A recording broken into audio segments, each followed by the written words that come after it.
बुद्धं शरणं गच्छामि धम्मं शरणं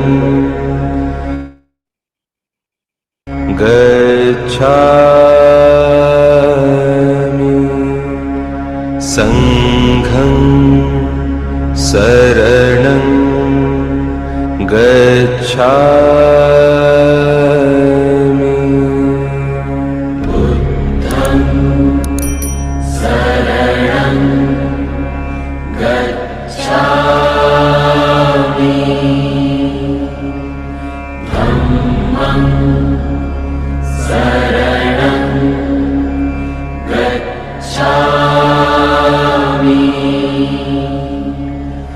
संघं शरणं गच्छामि बुद्धं शरणं गच्छामि धम्मं शरणं गच्छामि संघं शरणं गच्छामि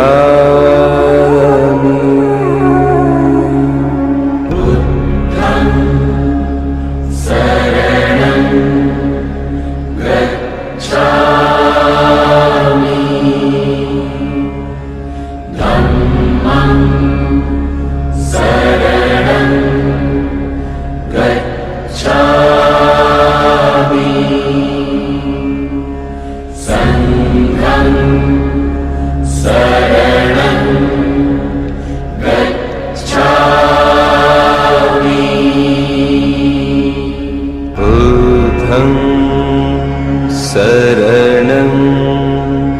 गच्छामि धम्मं शरणं गच्छामि संघं शरणं गच्छामि बुद्धं शरणं गच्छामि धम्मं शरणं गच्छामि संघं शरणं गच्छामि बुद्धं शरणं गच्छामि धम्मं शरणं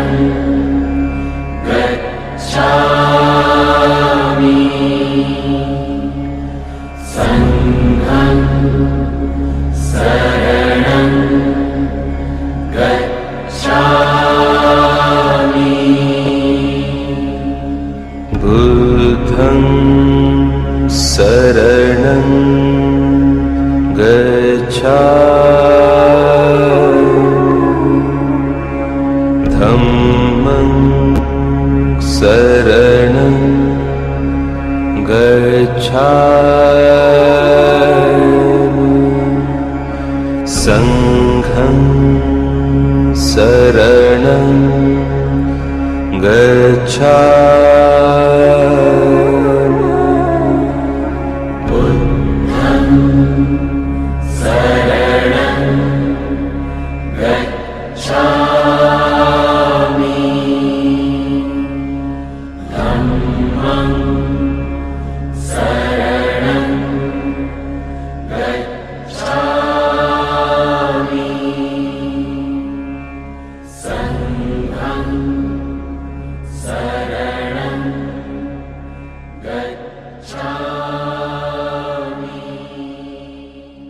गच्छामि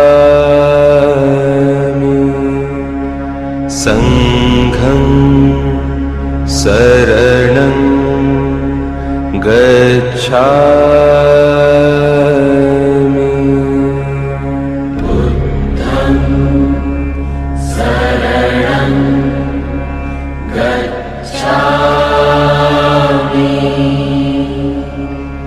धम्मं शरणं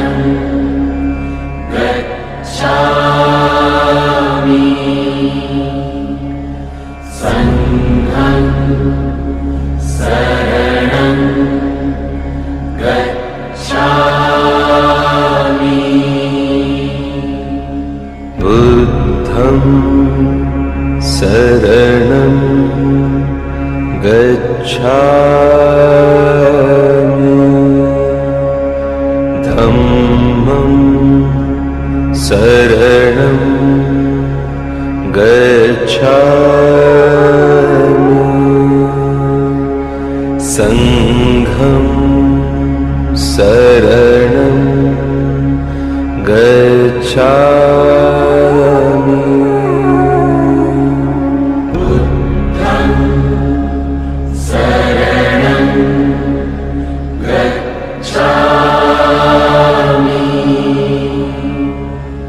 Dhammam Saranam Gacchāmi.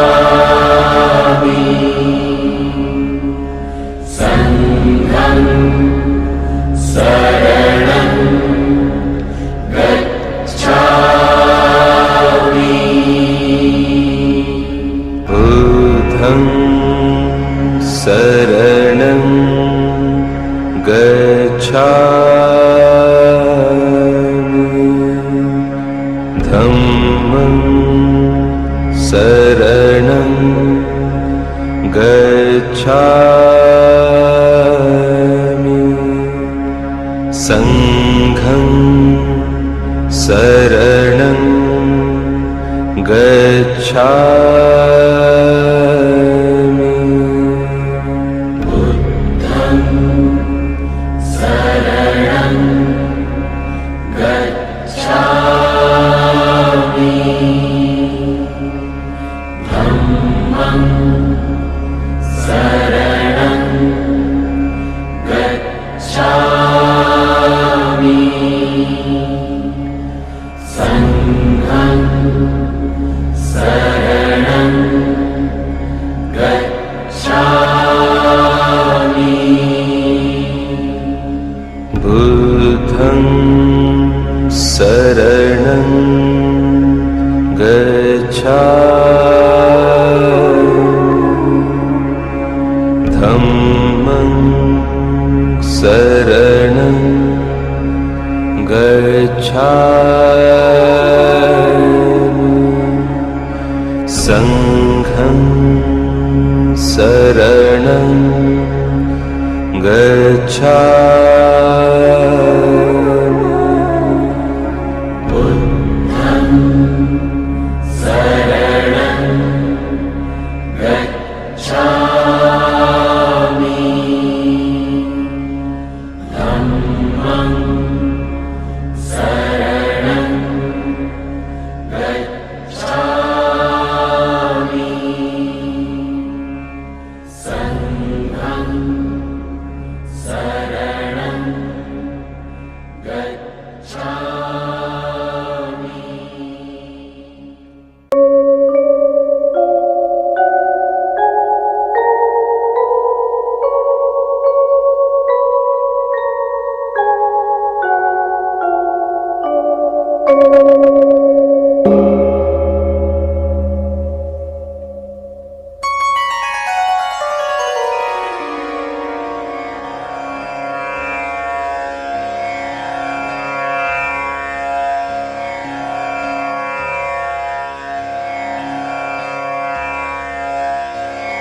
Buddham Saranam Gacchāmi. Dhammam Saranam Gacchāmi. Sangham Saranam Gacchāmi. Buddham Saranam Gacchāmi.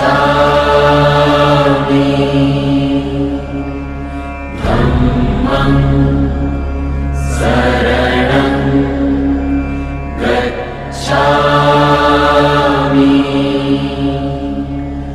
Sangham Saranam Gacchāmi.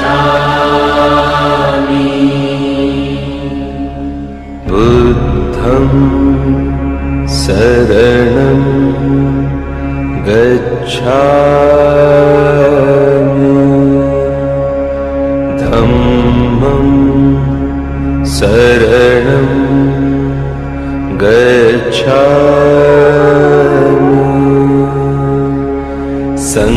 Sangham Saranam Gacchāmi. Buddham Saranam Gacchāmi. Dhammam Saranam Gacchāmi. Sangham Saranam Gacchāmi. Buddham Saranam Gacchāmi. Dhammam Saranam Gacchāmi.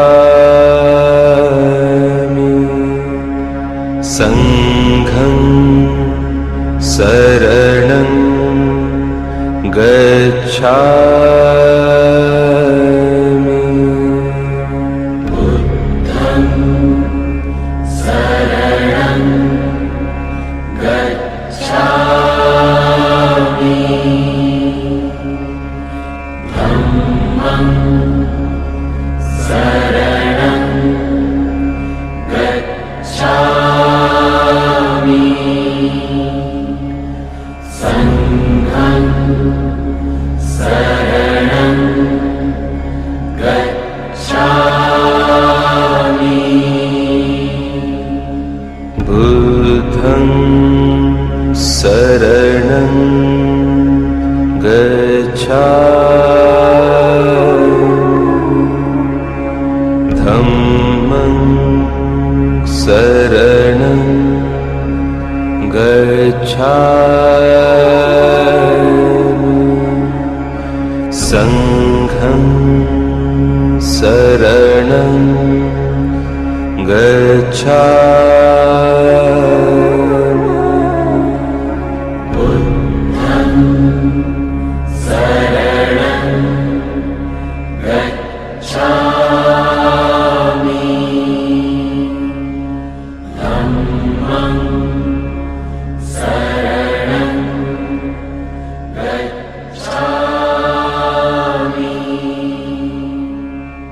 Sangham Saranam Gacchāmi.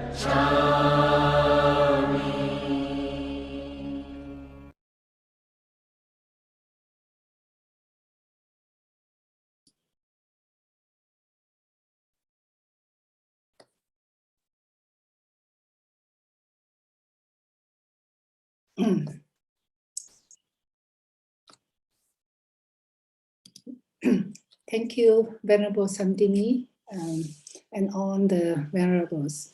Good evening, on the participants. Excuse me, I need to maximize our Zoom. Please wait.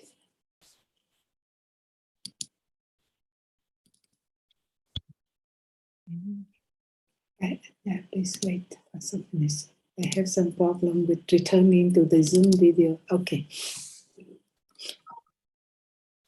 Respected the Bhikkhu Sangha, the Bhikkhunī Sangha, Upasika, Upasakas, and all the Dhamma friends. Today is the August 13, 2020, and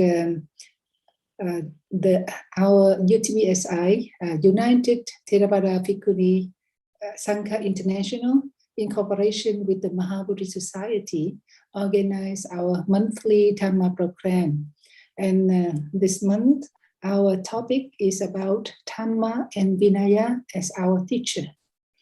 The Dhamma program organized by UTBSI and Mahatherī Society is the opportunity for the gathering of the bhikkhus, the bhikkhunis, upasakas, and upasikas to meet online to share our knowledge and our experience in practice. This is a very valuable forum so that on the fourfold Sangha can gather and learn from each other. And with the guidance from the Mahabodhi Society, especially Venerable Sivali, the General Secretary of Mahabodhi Society, and our Bhikkhuni coordinators, the senior Bhikkhunis from around the world, like Venerable Tathaloka, Venerable Santini, Venerable Dhammananda, Venerable Bodhicitta, Venerable Sumangala. We are all very devoted in the propagation of the Dhamma. So we come together. And today we have our new speakers, Venerable Phalañānī and Venerable Soma from the Europe and from the US. So the Bhikkhuni Sangha is day by day developing in solidarity and in quality. And to start our program today, first of all, I would like to invite our Venerable Santini to say the inauguration words. Venerable Santini, please. Okay, thank you, Venerable. Namo Buddhaya. First of all, I would like to pay my respect to Venerable Bante P. Sivali Mahatero and all Sangha members. To all participants, please accept my sincere welcome to this Dhamma program. I hope we are all well, happy, and peaceful. I hope we are all healthy in body and mind. Today, Mahabodhi Society of India and United Theravada Bhikkhuni Sangha International again hold a Dhamma program with the same hope that we can benefit from it. The main topic this time is Dhamma and discipline as our teacher. Very interesting, isn't it? Maybe it is not something new, yet we can always learn something new about it. That is why we have two subtopics, namely, 1, why the Buddha's successor is Dhamma and discipline, not his disciple. 2, how can this teacher, meaning Dhamma and discipline, teach well in this digital world? We are lucky to have this opportunity to learn those two subtopics from Venerable Phalañānī and Venerable Soma. Let us go back to the time when the Buddha said that after he passed away or parinibbana, we should not worry, we should not feel at a loss because we had no teacher anymore. The Buddha clearly stated that after his parinibbana, we still have a teacher. Our teacher is Dhamma and Vinaya. It goes without saying that what the Buddha taught is enough to lead and guide us towards our goal, namely going closer and closer to liberation. What the Buddha taught is enough to better ourselves and enhance our spiritual attainment. If we practice his teaching, we will certainly observe that there are changes in our lives. Here are some examples of the changes after we practice Dhamma and Vinaya. If previously we had wrong view, now we have right view. If previously we did not have knowledge, now we have knowledge. If previously we had confused, scattered mind, now our mind is calm and peaceful. Our awareness and concentration are now better and stronger. If previously we lived in darkness, now we live in light, etc. It is interesting to learn the struggle done by Bodhisattva in order to become a Buddha. It took so long to come to that level. Bodhisattva had to face very hard challenges almost unbearable sorrow, but he managed to win the spiritual battle, eradicating defilements and attaining liberation. Knowing the path to liberation from his experiential wisdom, with his compassion, then he taught his knowledge to whoever was lucky enough to come in contact with his teaching. He called his teaching Dhamma, meaning the truth.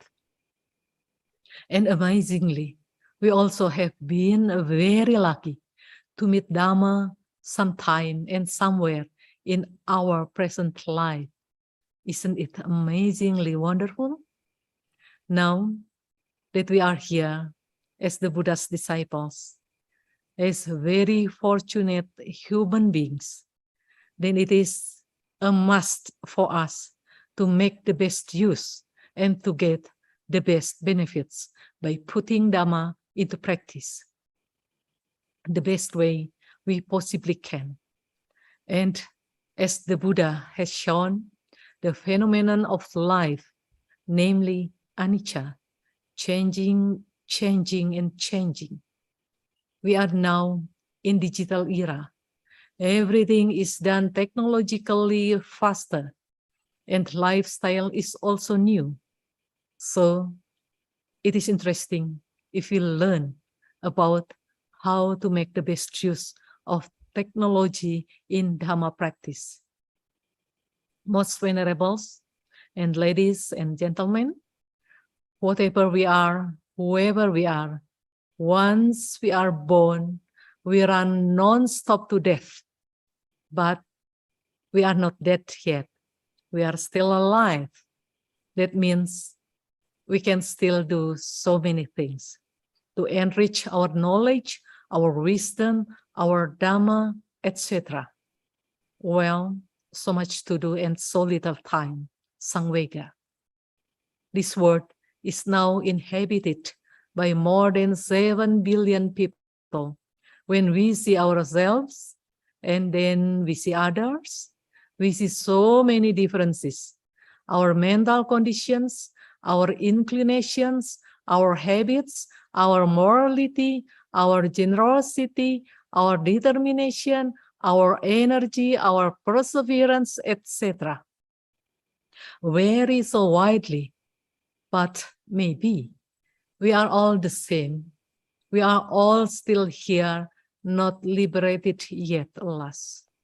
So let us strive harder to go to that direction, liberation. There are many ways, but surely one of them is by learning and practicing. How to do that? By following the teacher, who? Dhamma and Vinaya. Through this program, hopefully, we are reminded to work harder to come to the cessation of dukkha. Dhamma and Vinaya will guide us along the way. However, there is a big danger if we do not have right understanding and right thoughts and intention. We must be careful not to use Dhamma and Vinaya in the wrong and negative way, such as to inflate our ego, to make people impressed by our debates and speeches, for example. Let us use Dhamma and Vinaya in the right way so that we can get the best and most benefits to get rid of defilements and stains. So may this Dhamma program strengthen our confidence and faith in Buddha, Dhamma, and Sangha. May we get rid of doubts on the triple gems so that we are willing to seriously push ourselves to better follow the path as shown by our great teacher, the Buddha, and to seriously practice the teaching as taught by our great teacher, the Buddha. May we be able to reach the purification of our mind. And at this occasion, I must express my special thanks to several people, to Venerable Lieu Phap as a moderator of this program, to Venerable Bodhicitta, who opens this program with Pali chanting to give it some sacred atmosphere for us all, to Venerable Phalañānī and Venerable Soma, who share their knowledge and experience for the good of us all to learn from, to Venerable Sumangala, who gives vote of thanks, to Venerable Wijayani and Venerable Sadika, who wholeheartedly work off stage for the success of this program. And last but not least, to all participants who make this program run as it is. May all beings be happy with our hard work together, and may the best come to us all. Thank you. Sadhu, sadhu, sadhu. Thank you so much, Venerable Santini, for your wise and compassionate words for the to opening the Dhamma program today. As some of you may not know, Venerable Santini is one of the most senior Bhikkhunis in the world in Theravada tradition. She is now the chief of the Vihara Phalañānī from Indonesia, and she is also the chief coordinator of UTBSI's Dhamma program. She is an eloquent Dhamma preacher and also a devoted and experienced meditation teacher.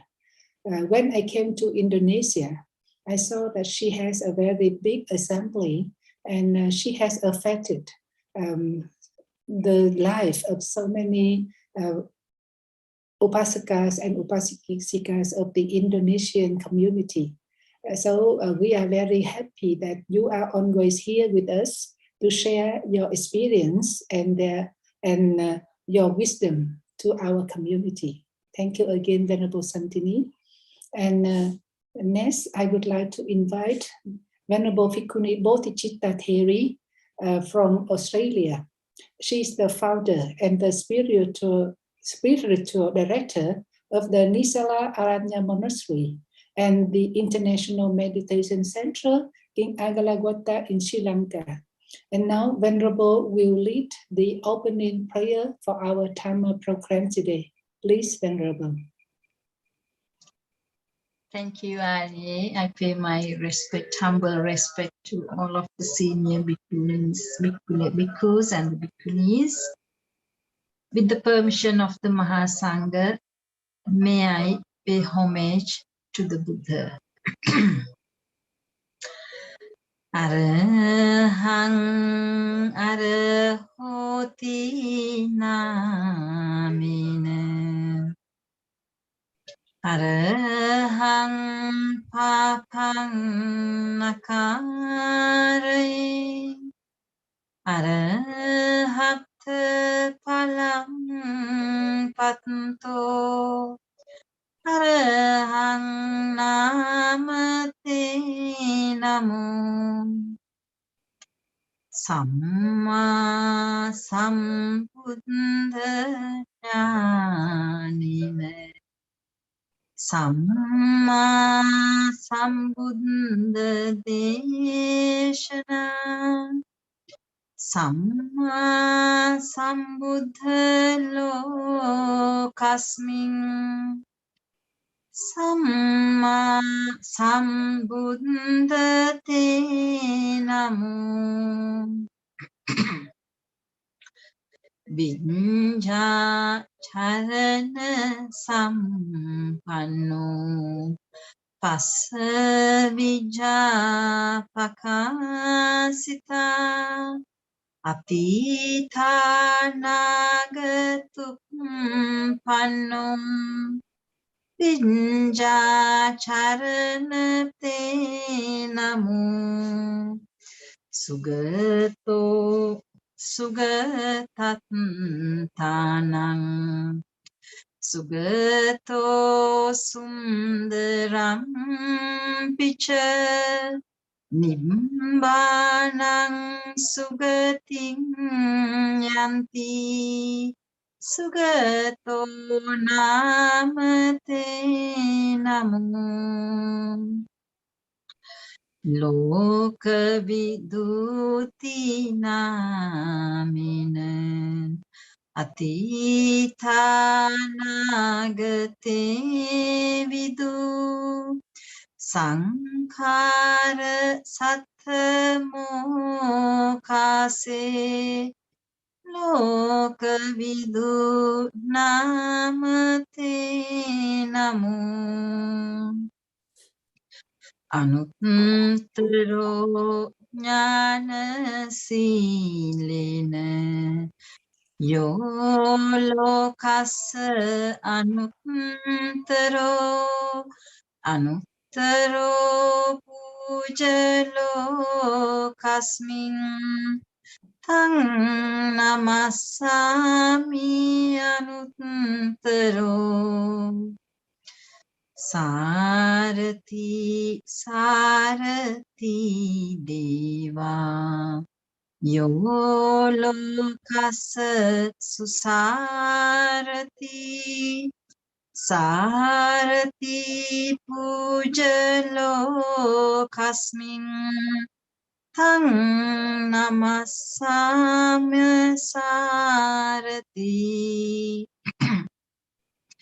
deva yakka manussanam loke agga phalang dadang Adang tang damayan tanang purisa janyate namo Bhagava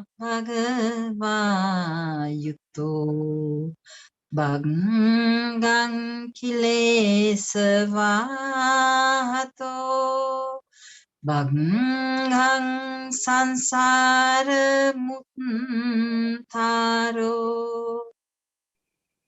Bhagavanamate namo Sadhu, sadhu, sadhu. Thank you, Venerable Bhikkhuni Bodhicitta, for your very nice Pali chanting. And after the opening Pali chanting, coming is our main program. Today we will have two speakers. The first speaker is Venerable Bhikkhuni Phalañānī Therī. I would like to share with you her short biodata.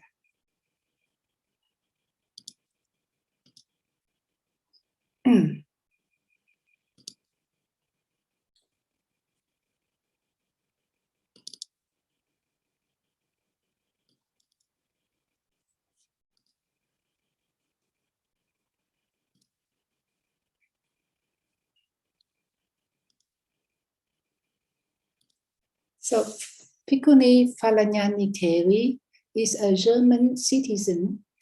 She was born at Daniela Dober-Brindhaus in 1959. She is a former actress and comedian. Having practiced the 8 precepts as Mechi in Thailand, she also kept the 10 precepts and other Bhikkhuni rules for 2 years.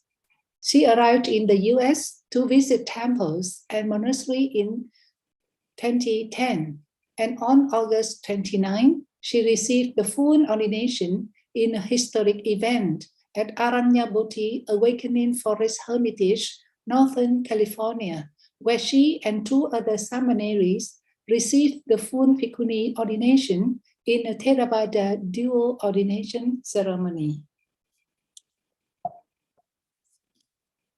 She has been a meditator for more than 30 years and now a teacher to the lay and monastic members. In 2012, she was appointed the head of Santi Forest Monastery in Australia, and she serves for a few months. She is now the Abbess of Aneja Vihara in Germany. So today, her topic is about Vinaya, be unto yourself an island, Dhamma as your island.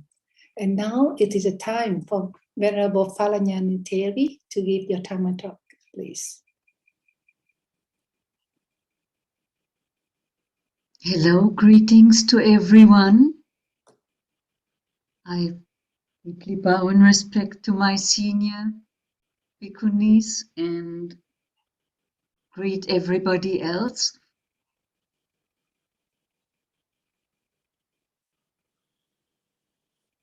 Namo tassa bhagavato arahato samma sambuddhassa. Namo tassa bhagavato arahato samma sambuddhassa. Namo tassa bhagavato arahato samma sambuddhassa. Buddhaṃ Dhammaṃ Sanghaṃ Saraṇaṃ Gacchāmi. I'm happy to be here and to be invited to talk on such an important topic today. And I think I understand that I have about half an hour to speak on it, but actually on this topic, the question why the Buddha has not chosen a disciple as his successor, or why the Dhamma and discipline is the successor of the Buddha. I could really just speak in 1 minute. It would be all said then. Because, in brief, the Buddha said so. There is no successor. And I want to read to you one sutta, and then maybe talk a little bit, and if we still have time, I would also read some verses. And for sure, you know the verses, or you have heard the saying that the Buddha did short before his passing away. Be yourself an island unto yourselves. And the Buddha has said that many times, not only in the sutta that I have selected for you today. If you wish, I can share the file later with you with some sutta collections where the saying appears. So now sit back and listen. I'm going to read from the Samyutta Nikaya 47, number 9. The sutta is called ill or sick, depending on the translation that you are reading or following.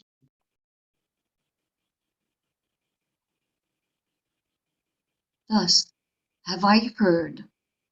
On one occasion, the Blessed One was dwelling at Vesali in the village Beluva. There, the Blessed One addressed the bhikkhus thus: Come, bhikkhus, enter upon the rains retreat wherever you have friends, relatives, and devotees in the vicinity of Vesali. I will enter upon the rains retreat right here in Beluva. Yes, Venerable Sir, those bhikkhus replied, and they entered upon the rains retreat wherever they had friends, relatives, and devotees in the vicinity of Vesali, with the Blessed One entered upon the rains retreat there in Beluva. Then, when the Blessed One had entered upon the rains retreat, he became severely ill with terrible pains close to death. But the Blessed One endured them, mindfully and clearly comprehending, without becoming distressed. Then the thought occurred to the Blessed One.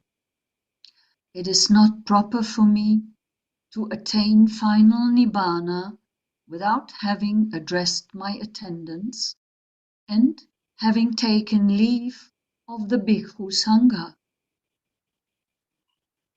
By means of energy, I will suppress this illness and live on, controlling the life force. Then the Blessed One suppressed that illness by means of energy and lived on, controlling the life force. The Blessed One then recovered from that illness.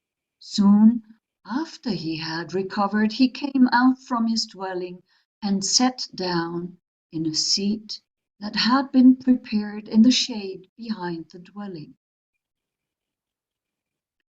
The Venerable Ananda then approached the Blessed One, paid homage to him, sat down to one side and said to him, "It is splendid, Venerable Sir, that the Blessed One is bearing up, splendid that he has recovered. But, Venerable Sir, when the Blessed One was ill, my body seemed as if it were drugged. I have become disoriented.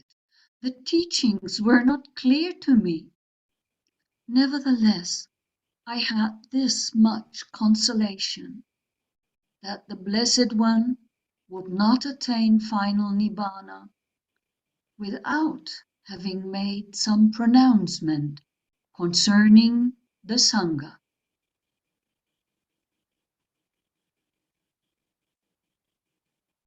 What does the Bhikkhu Sangha now expect from me, Ananda? I have taught the Dhamma without making a distinction between secret and public teachings. The Tathagata has no closed fist of a teacher in regard to the teaching. If anyone thinks, I will take charge of the Bhikkhu Sangha, or the Bhikkhu Sangha is under my direction, it is he who should make some pronouncement concerning the Bhikkhu Sangha. But, Ananda, it does not occur to the Tathagata that I will take charge of the Bhikkhu Sangha, or that the Bhikkhu Sangha is under my direction. So why should the Tathagata make some pronouncement concerning the Bhikkhu Sangha? Now, Ananda, I'm old, aged, burdened with years, advanced in life, come to the last stage. My age is now turning 80. Just as an old cart keeps going by being held together with straps, so it seems the body of the Tathagata keeps going by being held together with straps. Whenever, Ananda, by not attending to any signs and by the cessation of certain feelings, the Tathagata enters and dwells in the signless concentration of mind. On that occasion, the body of the Tathagata is more comfortable. Therefore, Ananda, dwell with yourselves as an island, with yourselves as your own refuge, with no other refuge. Dwell with the Dhamma as an island, with the Dhamma as your refuge, with no other refuge. And how, Ananda, does a bhikkhu dwell with himself as an island, with himself as a refuge? with no other refuge, with the Dhamma as an island, with the Dhamma as a refuge, with no other refuge. Here a bhikkhu dwells contemplating body as body, ardent, clearly comprehending, mindful. Having removed liking and disliking in regard to the world, he dwells contemplating feelings as feelings, mind as mind, phenomena as phenomena, ardent, clearly comprehending, mindful. Having removed liking and disliking in regard to the world. Those bhikkhus who dwell with themselves as an island, either now or after I'm gone, with themselves as their refuge, with no other refuge, with the Dhamma as an island, with the Dhamma as a refuge, with no other refuge. It is these bhikkhus, Ananda, who will be, for me, topmost in those keen on the training. So I think this is the best evidence we can ever get that indeed there was not any successor meant to be for the Buddha. The Buddha meant his Dhamma and discipline as his successor. He had not intended there would be somebody following after his footsteps and stepping in when he departed. And this is very clearly stating it in his own words. And we have another sutta where Ananda, after the passing away of the Buddha, is repeating the same thing. We have the same story also repeated in the Maha Parinibbana Sutta in the Digha Nikaya, but in the Majjhima Nikaya number 108, the sutta is called with Gopaka Moggallana. And there Ananda is just staying short after the Blessed One had attained his final Nibbana. And a Brahmin came to Ananda, to the Venerable Ananda, and asked about the matter, about this precise matter. Master Ananda, is there any single bhikkhu who possesses in each and every way all those qualities that were possessed by Master Gotama, accomplished and fully enlightened? There is no single bhikkhu, Brahmin, who possesses in each and every way all those qualities that were possessed by the Blessed One, accomplished and fully enlightened. For the Blessed One was the arouser of the unarisen path, the producer of the unproduced path, the declarer of the undeclared path. He was the knower of the path, the finder of the path, the one skilled in the path. But his disciples now abide following that path and become possessed of it afterwards. Then I'm skipping a little bit and fast forward. There comes the next question asked by somebody else.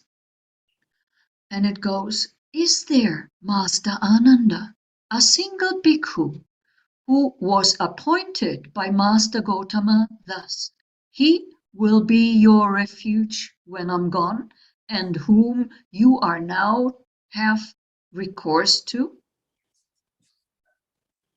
There is no single bhikkhu, Brahmin, who was appointed by the Blessed One, who knows and sees, accomplished and fully enlightened. Thus, he will be your refuge when I'm gone, and whom we have recourse to.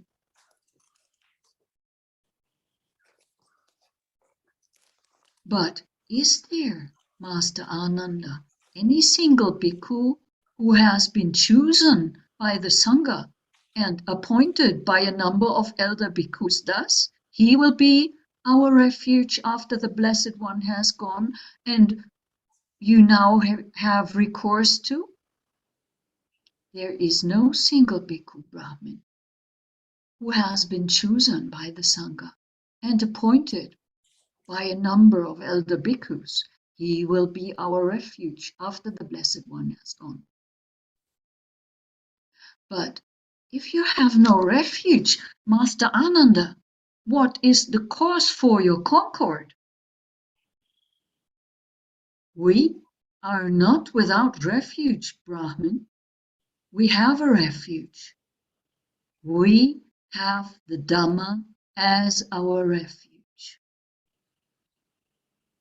So that was the proof that really and indeed the Buddha did not appoint anybody, and even the Sangha afterwards, after the Buddha's death, did not appoint somebody, any other monk, any other person to be his successor. And there is another sutta that I'm not going to read out now, but I just want to have mentioned it. Samyutta Nikaya 22:43. Yourselves with yourselves as an island.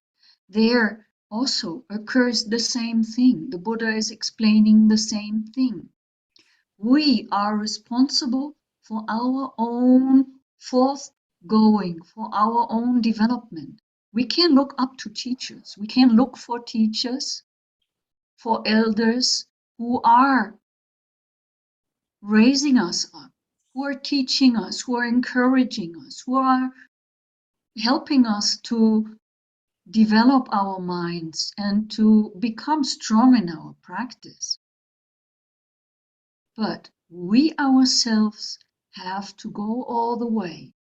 And I mean, just imagine it happened at the time when the Buddha was alive that somebody, namely his cousin Devadatta, claimed he wants to be the leader of the Sangha. And there and then the Buddha said also, no, there is no leader. Devadatta tried to persuade some of the bhikkhus, and he really got them onto his following. And later they came back to the Buddha and rejoined the Sangha of the Buddha. But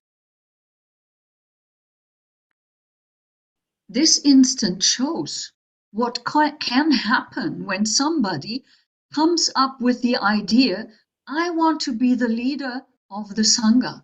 I'm now the successor of the Buddha. And that was Devadatta's idea. He said, Buddha, yeah, you are old now. You can retire and I'm taking on. And the Buddha said, no. And then he said the other things, like I have not chosen a successor, and I'm not even claiming I am myself a leader of the Sangha. So if somebody in the time after the Buddha's passing away would have come up with the idea, I'm going to take that on, I'm now the leader, for what reason could that person possibly have done that? I can't see any other reason than this person following greed, hatred, and delusion. And a lot of delusion, I would think. Because if you think that you can do as the Buddha did, leading a Sangha, or do what the Buddha could not do, being a teacher of the masses in a way as the Buddha was, one would have to be really, really deluded. So there is actually no way. How can we even, how could one even think for a moment that could be done? How could one even think for a second trying to put on the Buddha's shoes? I really tremble when I think of somebody coming up with that idea. And as we have seen in the case of Devadatta, it only can go wrong, because it only can come out of greed, hatred, and delusion.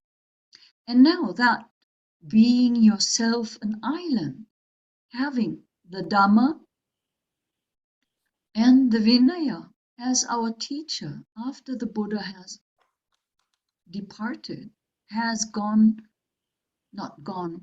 has attained to Parinibbana. We have so many teachings. And of course, we can entrust ourselves to the seniors. We can entrust ourselves to those who know more than we do. And we can learn.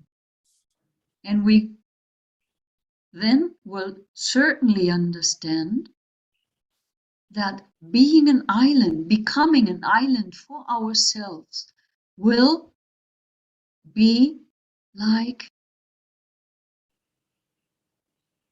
the refuge, the only refuge really that we can have. That is where we are safe. That is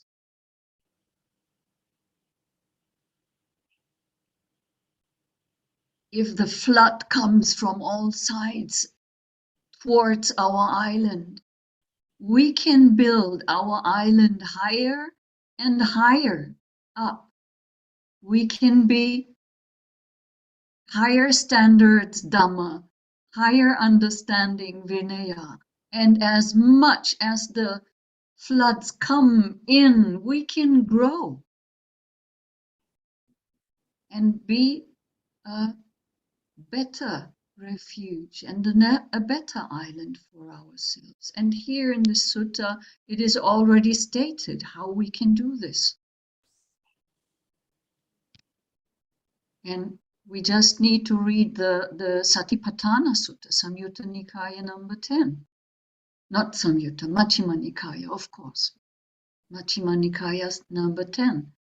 There it is explained in detail what here is mentioned in briefly, that one dwells contemplating the body as a body, ardent, clearly comprehending, mindful, having removed liking and disliking in regard to the world. And the same thing for feelings, the same for the mind, and the same for phenomena.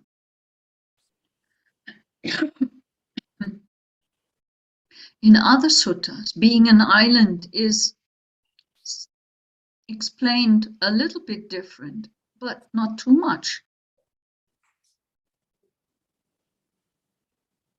So whenever we try, by the Buddha's teaching, by sila, samadhi, and panya, to get closer to final nibbana, to the liberation of suffering, we are stepping we are building our island. We are our own refuge. We are Attadipa. If I have a moment, I would still continue to read something because it's so very, very beautiful, and it appears in the very early teachings of the Buddha. It's in the Samyutta, in the Sutta Nipata, number 511, the way to the beyond. And it's the young man Kappa's questions. And here the idea of the island is explained in more detail. For those standing in the middle of the lake, said Venerable Kappa, when the fearful flood has arisen, for those overcome by old age and death, speak about an island, dear sir. You must explain an island to me, so there will be no more coming after this.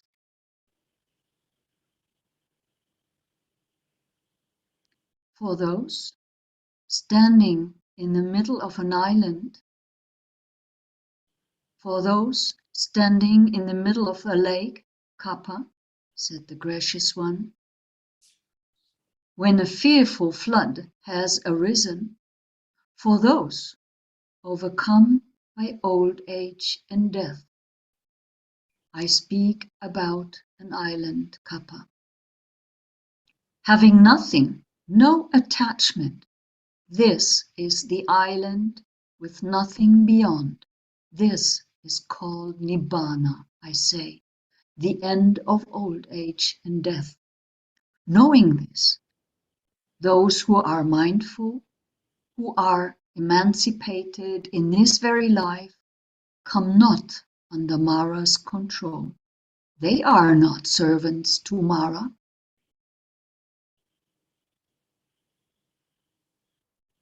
And some 3 Dhammapada verses that I find very, very inspiring. Dhammapada 25. Through effort, vigilance, restraint, and self-control, the wise one makes himself an island that a flood cannot overwhelm. And the verses 235 and 236. You are now like a yellowed leaf. Even Yama's men have come for you. You stand at the mouth of death, with no provisions for the journey. Make an island for yourself. Strive quickly. Be wise. Clear, with impurities removed, you will enter the divine realms of the noble ones.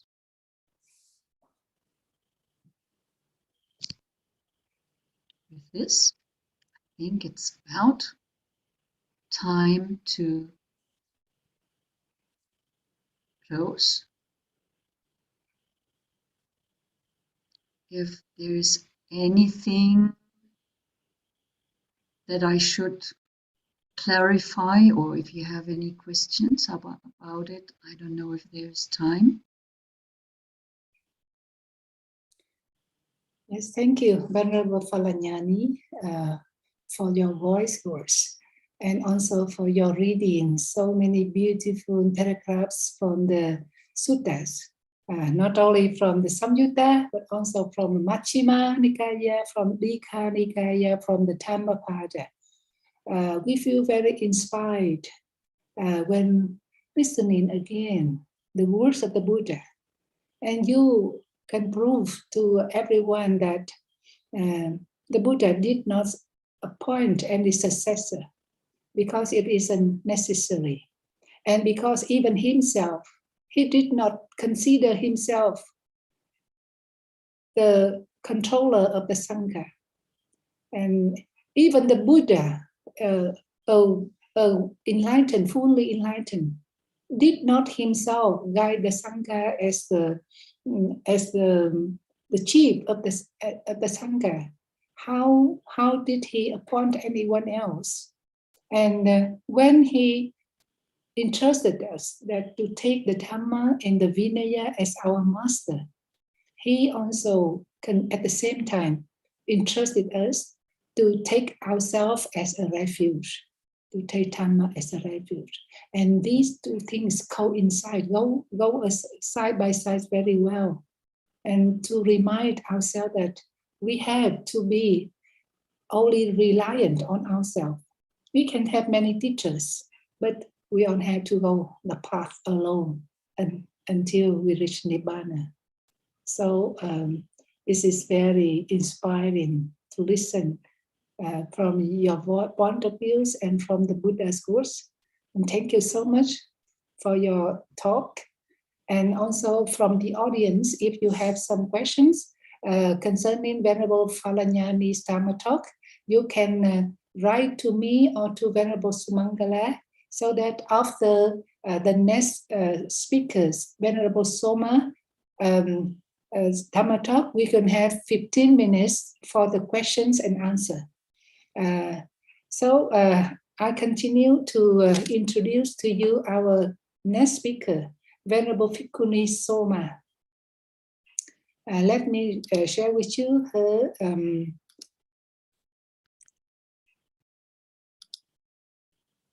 biography.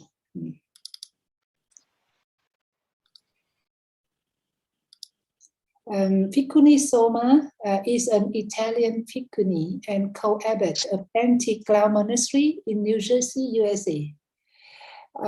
She was a former fashion and lifestyle editor.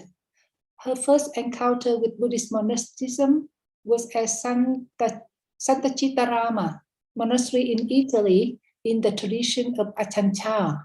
She is also a co-founder of Buddhist Insights, a non-profit organization connecting with the monastics. She has learned the Dhamma through the perspective of monks of all different traditions, like Pante Sutaso, Bhikkhu Bodhi, Achan Pasano, Venerable Robina Kutin, Kenmo Dronma, Achan Ran, Venerable Thit Phap, Venerable Panyavati, and Pante Gunaratana.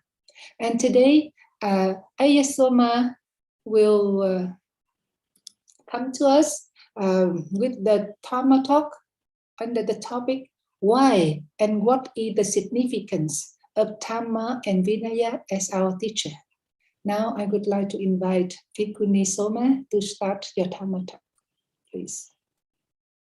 Thank you, Venerable, for inviting me, and thank you to all the Bhikkhuni Sangha. It's lovely to see you all. Actually, seeing also many Venerables from all over the world actually reminds me of the words of one of the first women enlightened at the time of the Buddha, Therī, who says in the Theravada, monastics from different clans and from different provinces, they hold dear one another. On account of this, contemplatives are dear to me.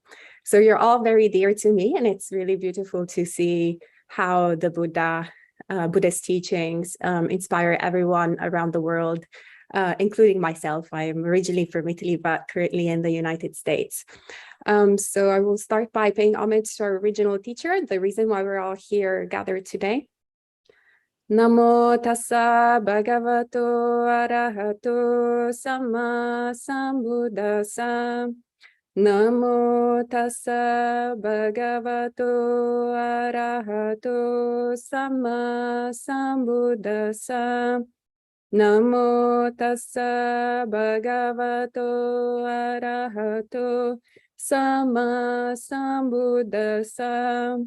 Buddham dhammam sangham namasami.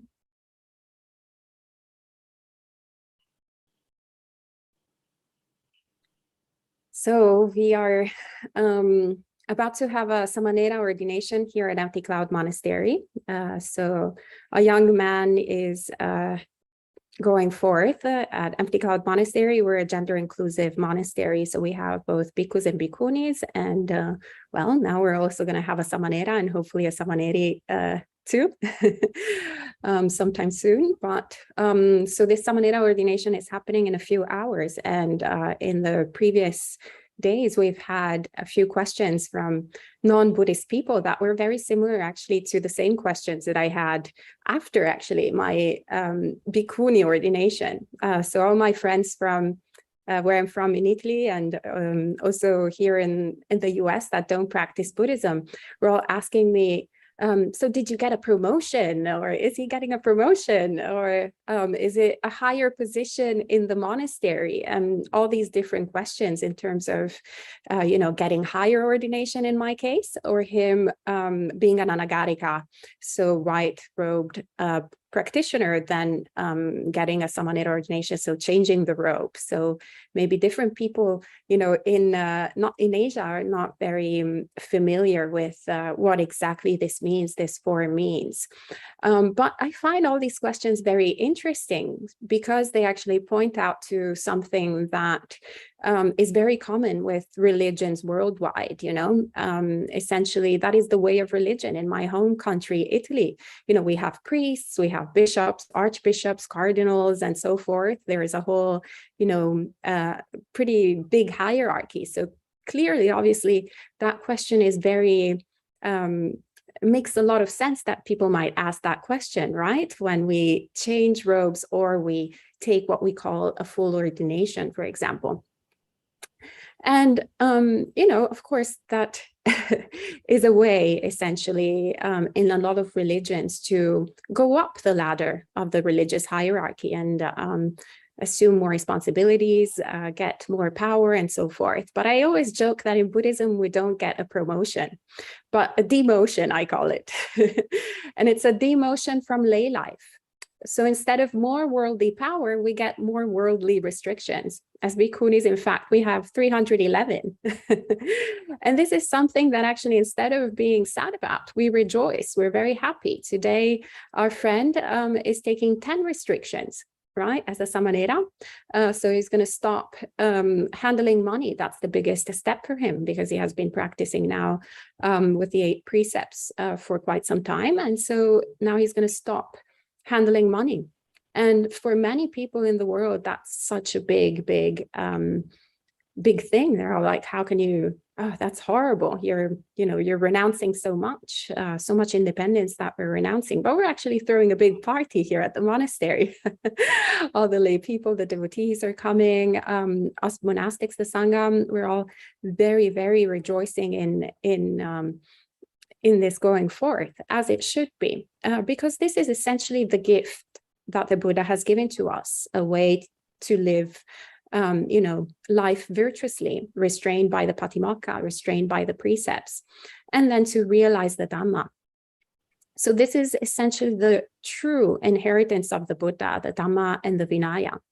And, you know, everything that we receive daily as monastics, all our requisites, food, shelter, clothing, medicine, they're all due to our teacher.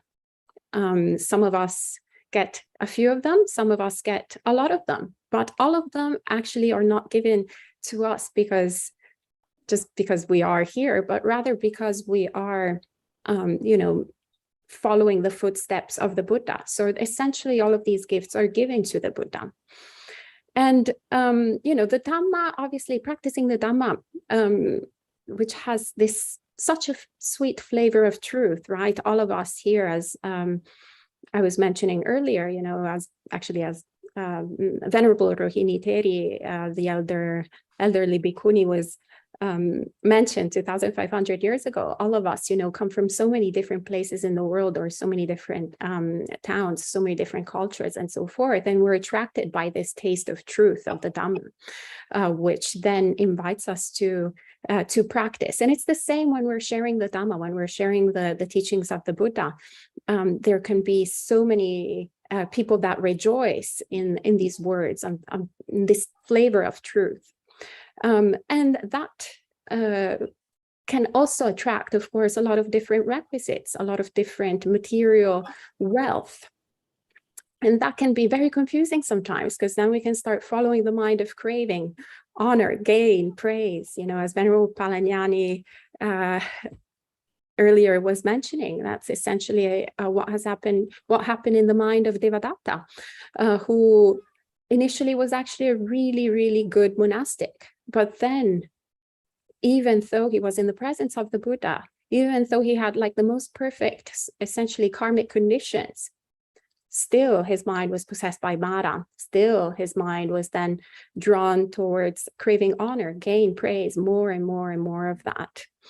In the Suññatā Nikāya, there is an entire chapter, is one of my favorites, the Labha Sakara Samyutta, on how praise, honor, gain are bitter, vile, obstructive to the attainment of awakening. And one of my favorite similes is actually the one of the dung beetle, who eats dung. So much dung, is given so much dung, and he sits on this pile of dung, and he feels superior to all the other dung beetles because he has so much dung.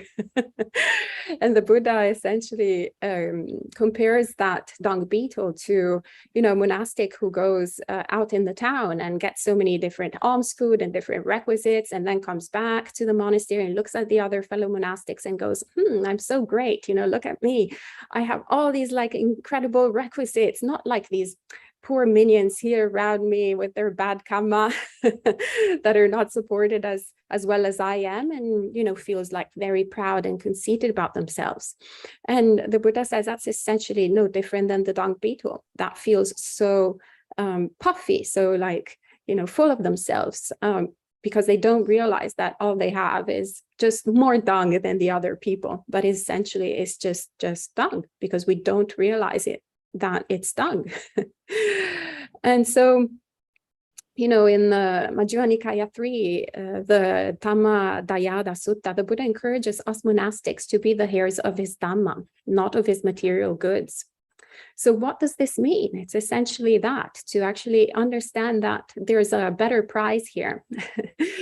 That when we become monastics, we understand that we're not, employers, we're not the clergy for the sake of clergy, but we take these vows for the attainment of supreme blissful nibbana, for liberation, for the eradication of greed, hatred, and delusion. This is essentially the incredible gift that the Buddha has given us, the incredible promise. And we don't even have to wait up until like the end of it, of the entire extinguishment of our defilements. We don't have to wait until Nibbana. We can actually savor this, cessation of suffering as we go through the practice. This essentially, for someone like me who was not born Buddhist, it didn't have the great karmic conditions of being born in a Buddhist country, but actually came into contact with the teachings of the Buddha later on.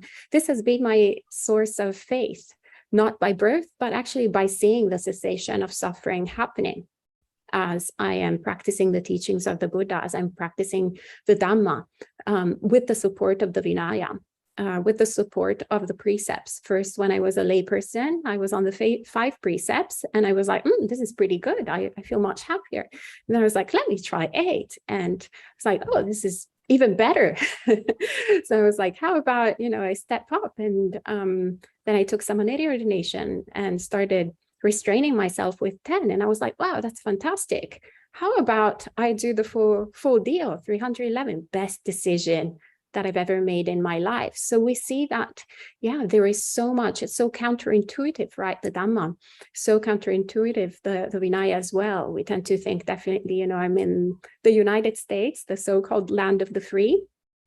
And we put a lot of emphasis in this country on, freedom to do whatever basically one wishes to do, which usually translates into freedom of accumulation. But instead, the Buddha gives us a way out that is very counterintuitive, which is basically taking up some restrictions that then actually creates the conditions for happiness, unconditional happiness to arise in the mind. But it's just so counterintuitive, because our mind has so much greed, hatred, and delusion that really has once again starts battling up with the truth that the Buddha is giving us. And so, as Venerable Phalañānī was mentioning, the Buddha deliberately refused to nominate a successor. And I think my interpretation is to essentially convey precisely this message to us, precisely understand, highlight that what we have to aim for is in fact Nibbana. When Devadatta tries to get control of the Sangha and asks him to name him as a head of it, he says that he wouldn't even nominate Sariputta and Moggallana. Like, he is very deliberate in his choices. And actually, one of the daily recollections that he invites us as the Sangha to do on a daily basis is the first one is to recollect that I am no longer part of the social hierarchy. We can also, Venerable Bhikkhu Bodhi, I believe, translated something along the lines that I have entered upon a classless condition.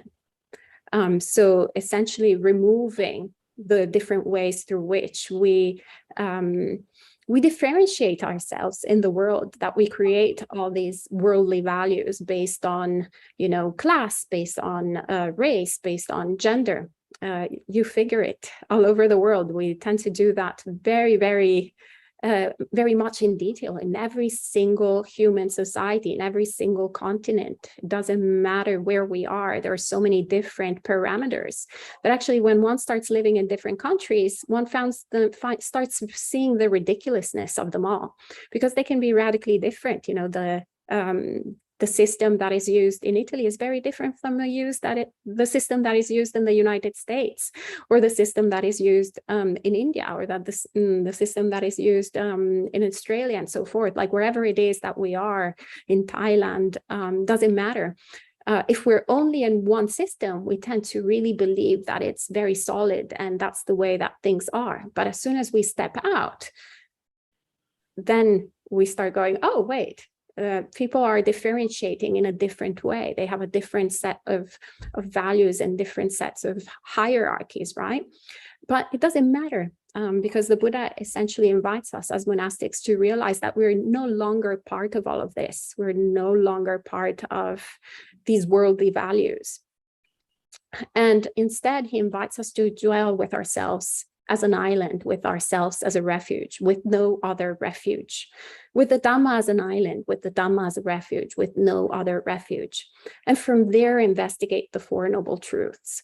This is very important to remember, that the Buddha always said that his teachings were always all about the Four Noble Truths.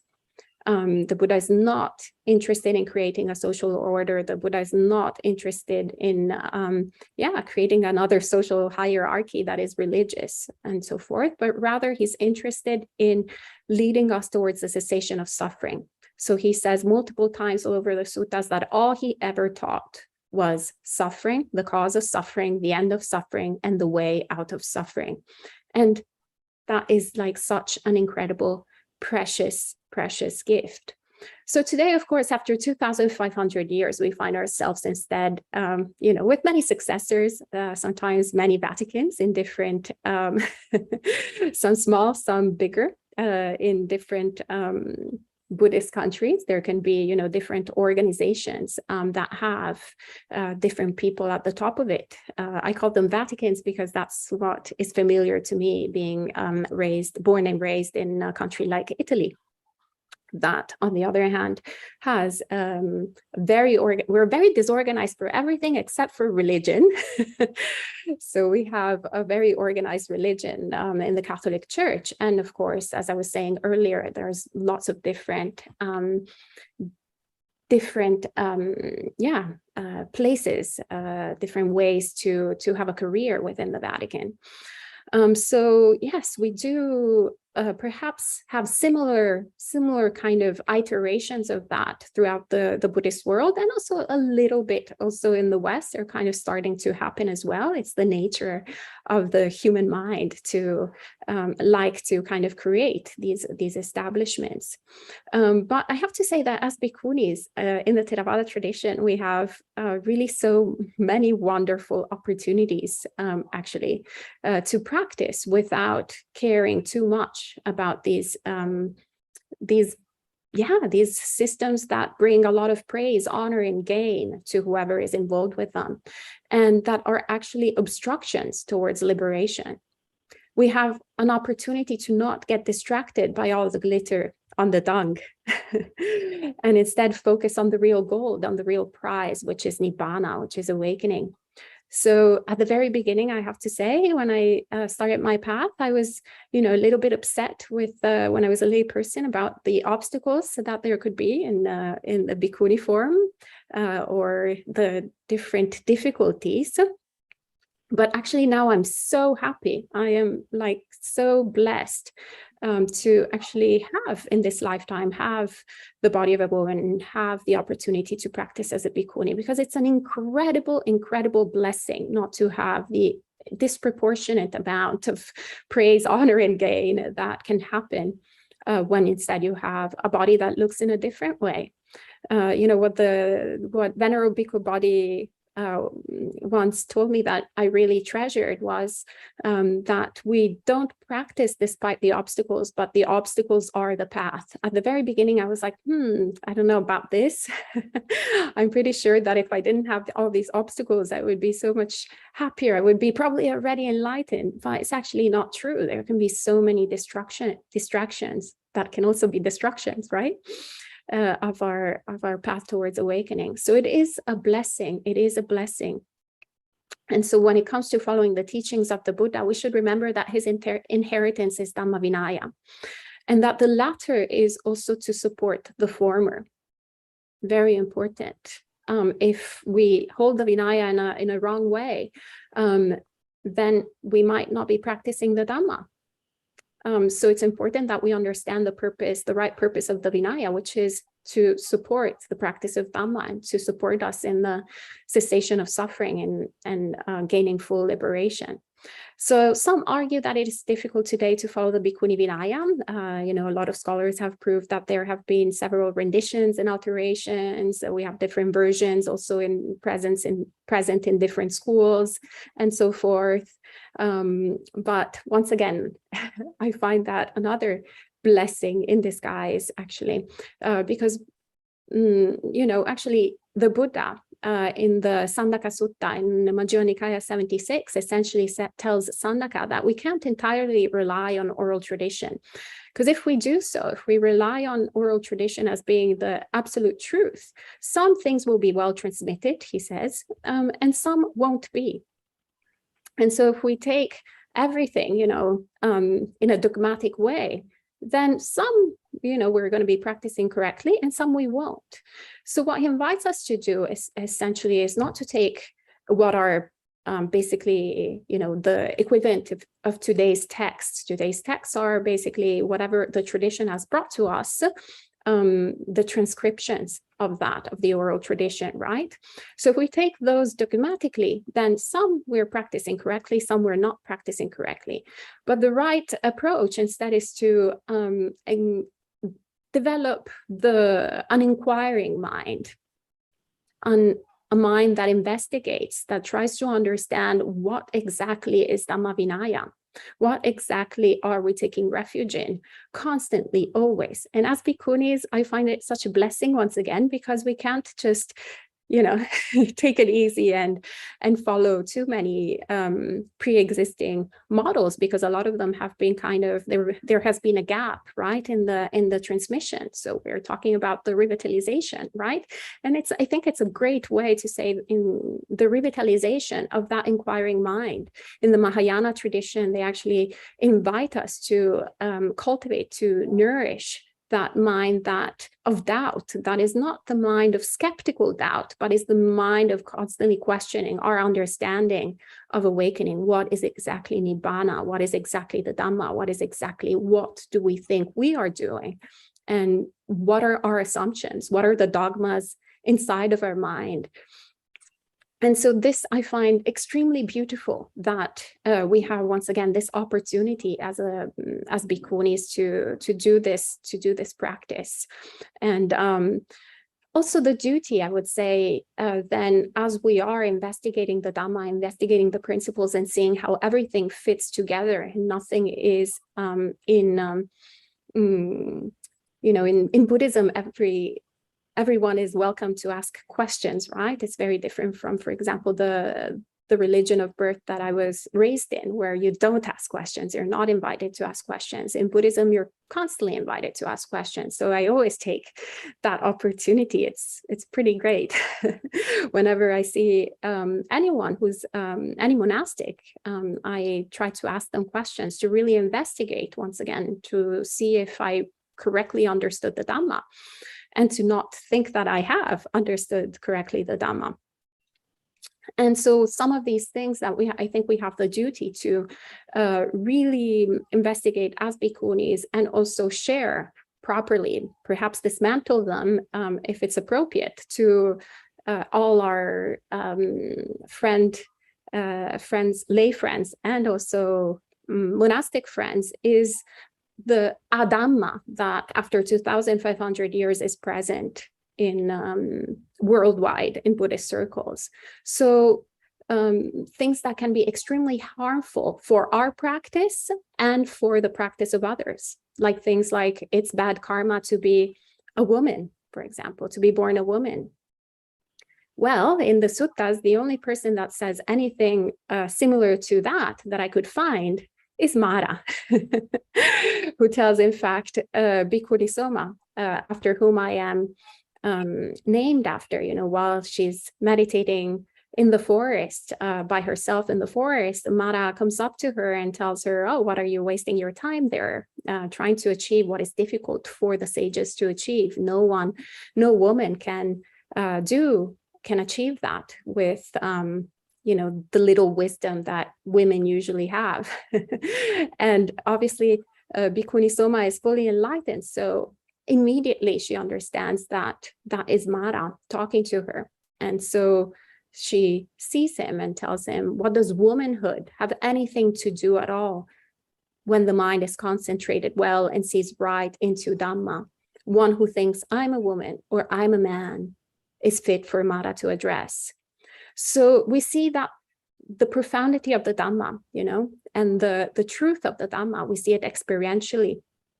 If everything that we experience is impermanent, subject to change, then how could it be that something like a bodily part is permanent? How can it be such a fixture? How can it be an obstruction towards awakening? In the Vaseta Sutta, actually, the Buddha is extremely clear in highlighting how, we make so many differentiations amongst sentient beings. And one of them is also genitals, for example, genitals, color of the skin, and so forth. And he says, you can't see anything of that. It's actions that define our spiritual capacity, or our spiritual ability, or spiritual worth, rather.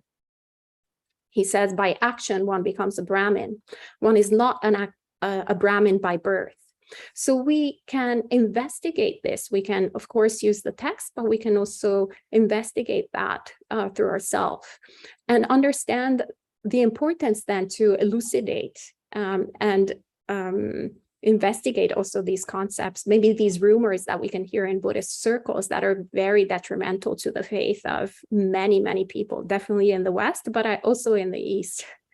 I would say I definitely crushed my faith during my path in hearing certain misconceptions about women, but also then it became a great means, a blessing in disguise, once again, to actually really investigate the Dhamma, really investigate the suttas, really investigate what the Buddha had to say. So these are just a few reflections that come to mind this morning. I hope that my English was intelligible since it's my second language. And I wish for all of you to be well, happy, and peaceful, and may all good things come to you. Sadhu, sadhu, sadhu. Thank you so much, Bhikkhuni Soma, for your talk. I think that this is the first time we meet on Zoom in the Bhikkhuni forum, and we are impressed that even though you are a new Bhikkhuni, but you are well knowledgeable in the Dhamma, in the Vinaya, and your talk is very inspiring to our community today. And you mentioned many things in your talk, but I am impressed with your idea about even though we respect the Dhamma in the Vinaya as our teacher, but we also need to avoid to be so dogmatic. Because if we say, oh, I only follow the Vinaya, but and then we can say that some who can say that who is practicing correctly, who is practicing not correctly, and then we need to have an inquiring mind to investigate and to decide.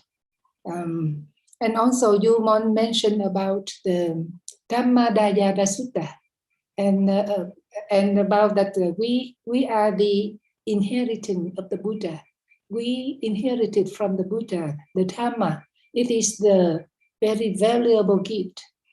In the secular life, people are free to get accumulation, material gifts, but as a monastic, we are not to accumulate the material gifts, but we try to get the unconditional happiness. That is the big difference between the secular life and the monastic life, about our goal in our life. So with this, I would like to thank so much Venerable Soma for your sharing. And the next is the question and answer. I have got the first question from the audience.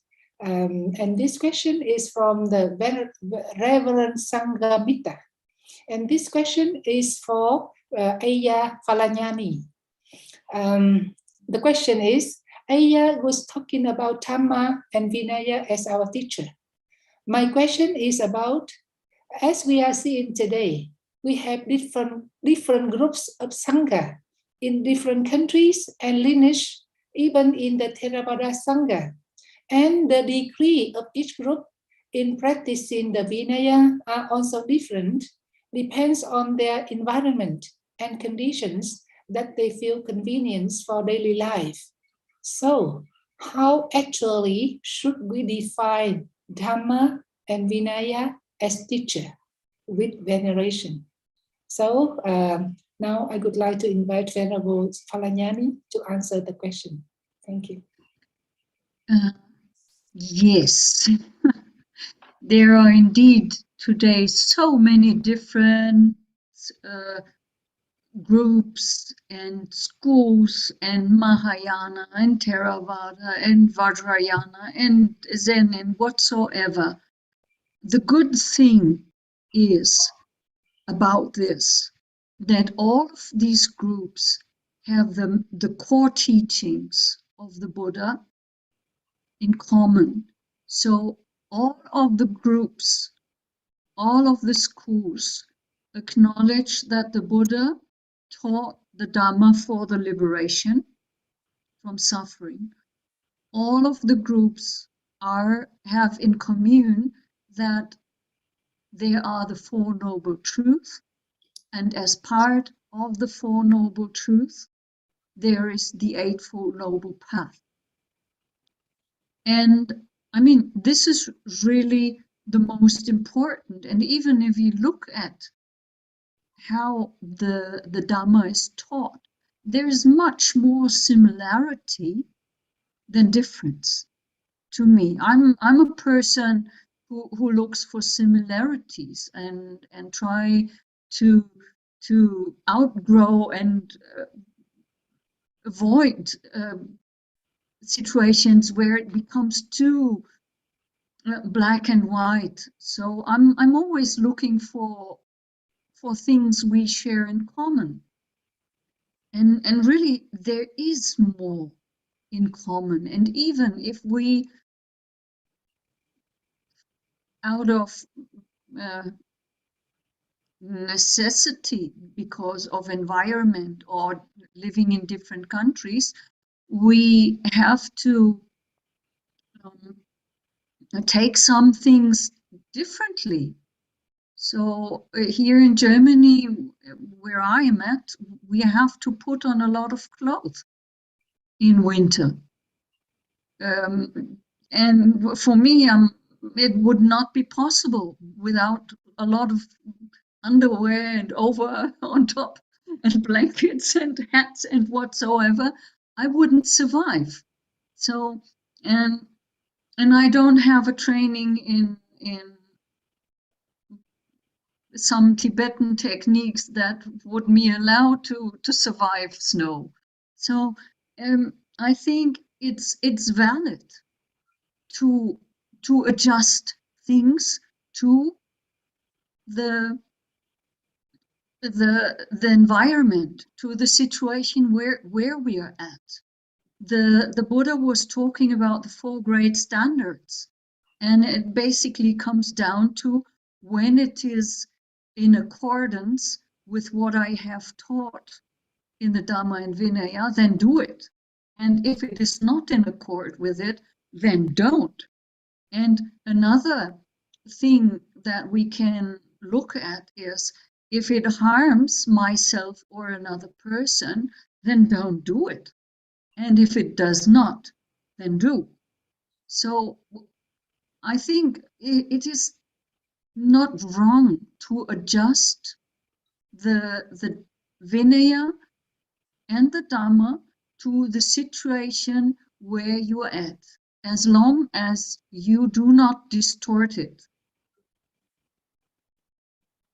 So we need to be clear what the Dhamma and the Vinaya really is, what the core of it is. And that, I think, is fairly similar in all directions. And beyond that, well, may there be differences. We can grow and learn from differences. And maybe it is interesting for the Bhikkhunis to share more about their traditions, about their take on things, so that we can actually really learn from each other. And I would think that we come to understand that there is so much in common, so much more in common than we think.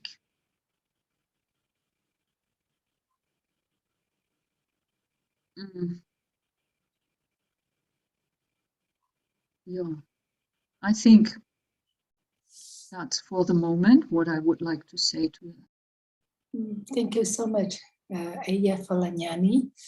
Yeah, I agree with you that we need to respect the differences, and also we need to address the Dhamma in the Vinaya to our real situation, to make not to make our life so hard, with the criteria that it does not harm ourselves and does not harm others and does not harm the Sangha life.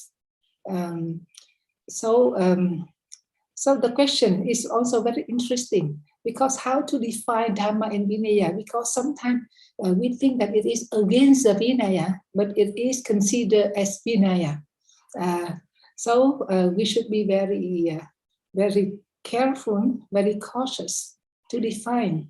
And in that case, I think that the difference of the lineage, the difference of the tradition, and the difference of the way of practice, sometimes it is quite so different.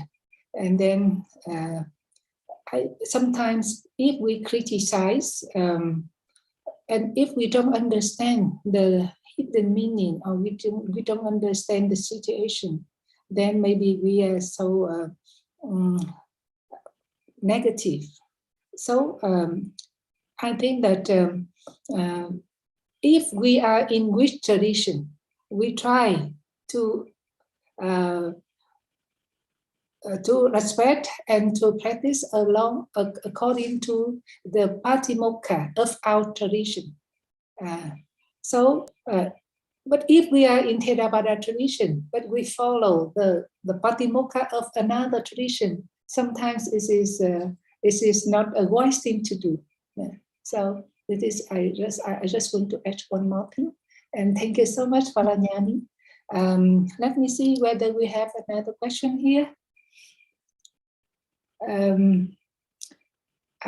No, this is the question is only the questioner said that she appreciated your the explanation, Ayya Phalañānī. So I think that we have time for another question. If from the audience, if you need to ask something or to clarify more from our two speakers today, please either you can send the message or you can also raise your hand and speak directly. Let me see. Who would like to ask?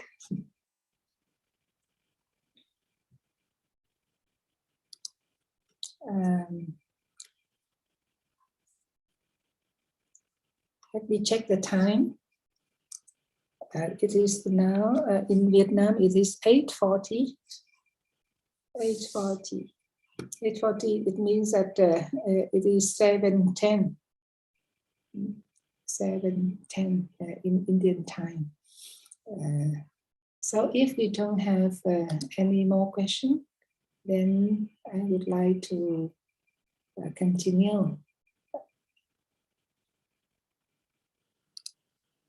with, let me see.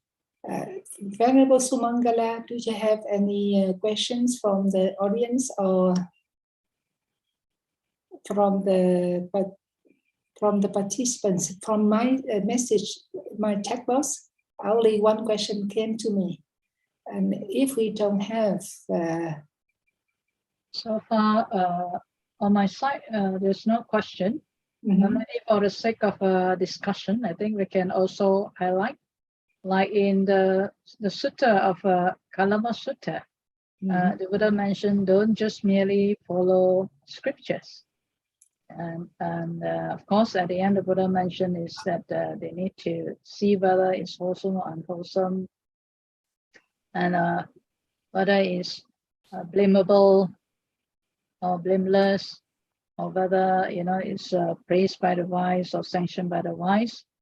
And then when it's undertaken or practiced, whether it brings happiness and well-being, or whether it is bringing unhappiness and harm. This is on Kalama Sutta. Then the Buddha said, then from there you should choose whether to reject or to accept. Yeah.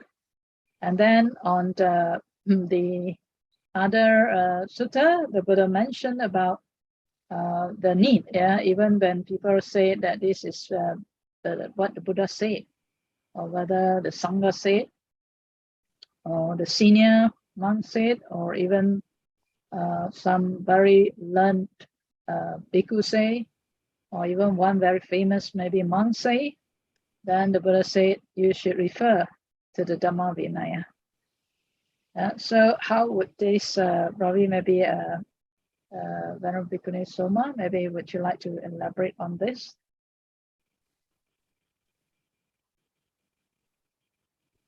Thank you, Venerable. Actually, I would like to quote directly the Buddha that I actually just happen to have here some of the verses that he gives to Mahapajapati, our elder, in terms of how essentially identifying the Dhamma Vinaya. And he says, you might know that certain things lead to dispassion, not passion, to being unfettered, not to being fettered, to dispersal, not accumulation, to fewer desires, not more, to contentment, not lack of contentment, to seclusion, not crowding, to energy, not laziness, to being easy to look after, not being hard to look after. You should definitely bear in mind that these things are the teaching, the training, and the teacher's instructions. So anything that is essentially contrarily to this is not Dhamma Vinaya. So I feel like the Buddha gives us, once again, he empowers us to create the conditions to develop wisdom in our mind by looking exactly at the results of any practice that we do, any precept that we take, any conduct that we do with body, speech, and mind, and evaluate the result. And basically by the result, we see if there is, if suffering is increasing instead of decreasing, well, then maybe we should reevaluate what is our understanding of Dhamma Vinaya.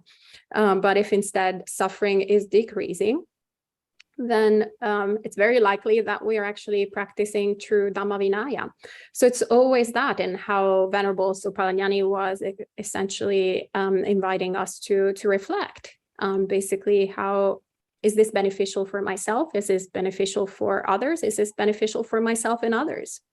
So always this process of evaluation, I think it's extremely helpful. But we see it experientially, as Bante says, nobody needs to tell us whether we're hungry or not. We feel it, we experience it. So it's in the same way we can really experience Dhamma Vinaya.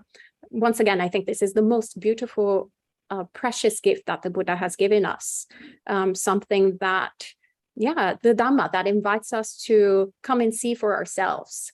It's not something that we just blindly believe in, and then at a certain point we think that in our future lives we're going to experience something that is promised to us, but rather we can experience it here and right here. Really do this investigation, this process of investigation right now, and it's timeless. It applies to us today. It applies to me. I'm Italian immigrant in the United States, right outside New York City. I'm experiencing the same exact, difficulties, the same exact greed, hatred, and delusion that people in ancient India 2,500 years ago. So that's incredible, right? So we're talking about something that is a law, no difference than the law of gravity. We experience the law of gravity in the US today, like 2,500 years in India. And so I think it's the same process, like the scientific process that we can investigate the law of gravity with. In the same way, we can investigate Dhamma Vinaya today, and always obviously take the tradition as the guidance, as a guide, and our elders as for guidance, but ultimately we need to understand, are we hungry or not? And experience the Dhamma and Vinaya for ourselves. So I hope that Thank you. May I add something? Yeah, please.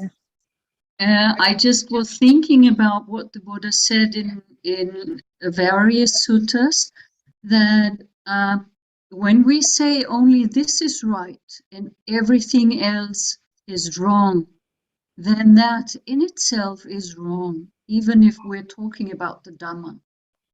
And I think this is also very important to take into consideration, that we have this righteousness always, to say, this is it, I know it the best. And Yes. it's just not true. It's not like that. It's different for every being, and there are so many ways to approach the final goal of the liberation of suffering. And some people just cannot sit in meditation all day long, but study more. Other people study more. Other people think they need to be a bodhisattva. And the Buddha was a bodhisattva for eons. So it's a valid path. There is nothing to say against it. But I might want to do different things because I understand things differently and need to approach the goal differently. So, and I think that should all be acknowledged and held valid and not be despised or talked bad about.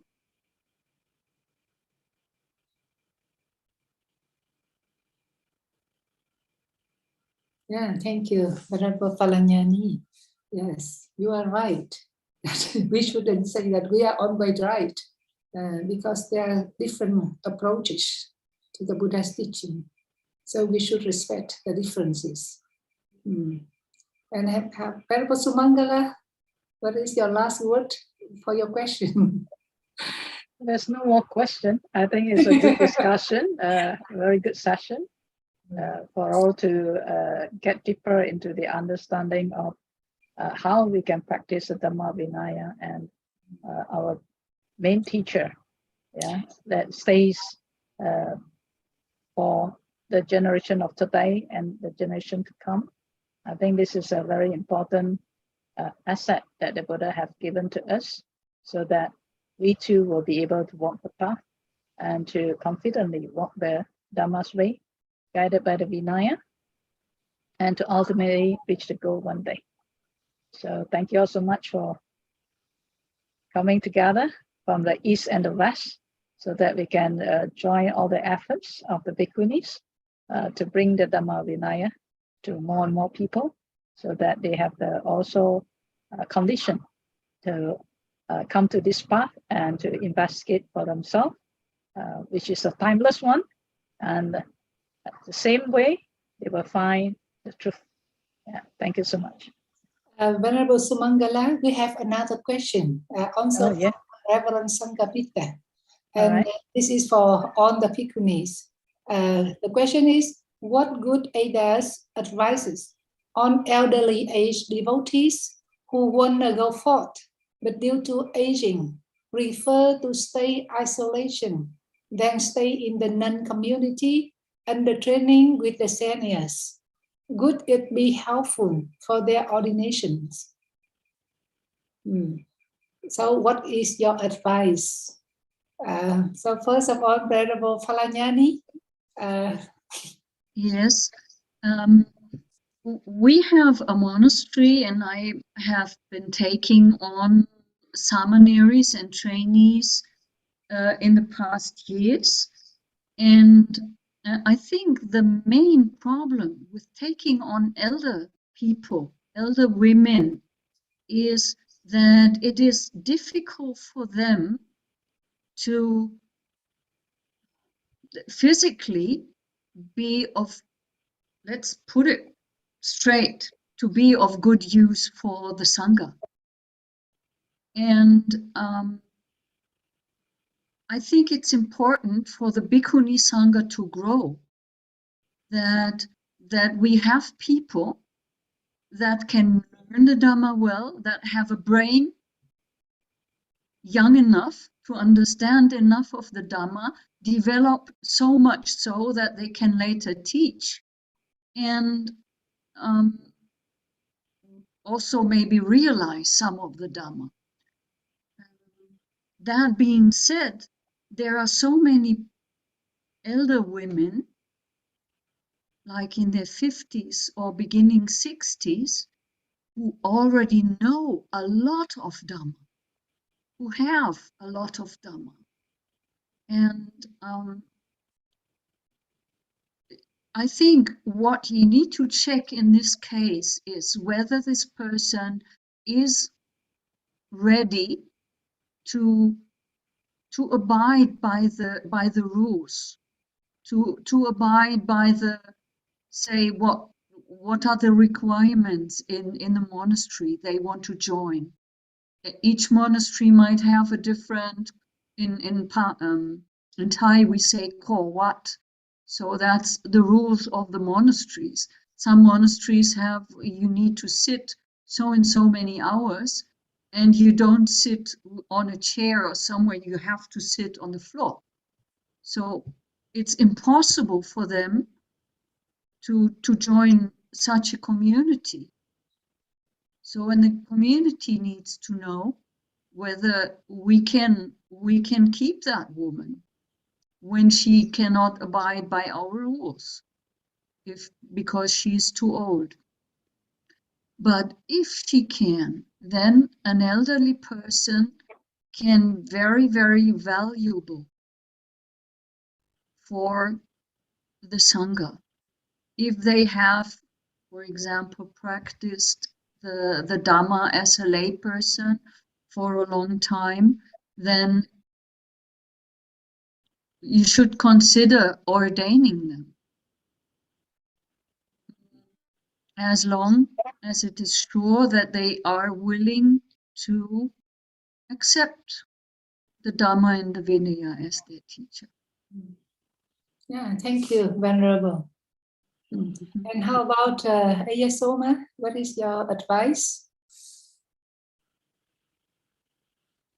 Thank you, Venerable. So, well, of course, Venerable Phalañānī explained the situation very clearly and raised some very good points. I'm aware that there are many actually monasteries definitely in Asia that don't have age restrictions. In the West, being Buddhism a very small, tiny minority religion, we have very few resources. Excuse me. So it can be a little bit challenging here and there. But this being said, age is not really a factor. It's a factor. It's, once again, it's what Venerable Bhikkhu Bodhi was saying. We don't practice despite the obstacles, but the obstacles are the path. So actually, it's a blessing in disguise. If we have the aspiration to want to join the Sangha, it's a little bit of a struggle to enter it. Well, if we manage to enter it, then we will be very sure and enthusiastic about the path. And usually any monastery will accept a candidate who is willing to be trained, who is really enamored by the Dhamma and Vinaya. And that is regardless of age. So actually our Samanera here, so this is not only for women, but also for men in the West, there's age limits. And at Empty Cloud, usually, similarly, it can be a little bit more challenging to ordain people who are elderly, also because they're more stuck in their ways. They don't know exactly what Buddhism is, for example, because they're not born Buddhist. So even for young people, it can be very challenging. In the United States, for example, people don't even know actually what monasticism is. It was very surprising to me, coming from a country that instead has millenary tradition of monasticism, Christian monasticism. But it was very clear to me what a monastic was, maybe not the Buddhist monastic, but the renunciant form. And in the United States, it's completely not present. So people will come with all sorts of ideas. So obviously the elderly one is, the more it's can be challenging. But our Samanera here is actually someone who is very dedicated to the practice. He's in his late 50s, and he has come here very earnestly, been practicing as a layperson for, in a very dedicated capacity, asked to go forth. And in the end, because he's so dedicated, we were like, okay, yes, I think you can join in. So that is essentially what everyone wants to see in the West, in the East. It doesn't matter. But the enthusiasm for the Dhamma, that is, it's the international language that will, move anyone's heart, essentially.